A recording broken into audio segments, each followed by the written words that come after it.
Grabe mga kalingap po. Astig. Siyempre mga aking asawa nandyan, mga kalingap.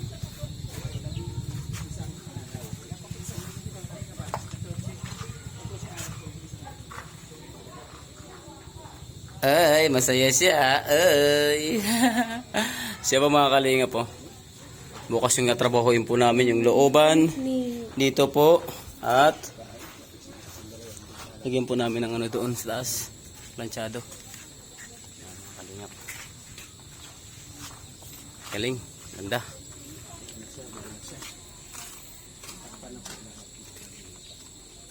So, abangan nyo po mga kalingap. So, abangan nyo po mga kalingap yung mga susunod ng mga kaganapan.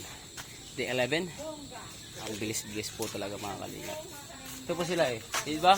Ito po si... Sino ka? Paula? Paulo? Si Paulo po. Anak po ni Ate Salvi mga kalingap. Ang kitag-ganda nila mga kalingap po. Sobrang cute. So hanggang sa muli mga kalingap. Paalam po.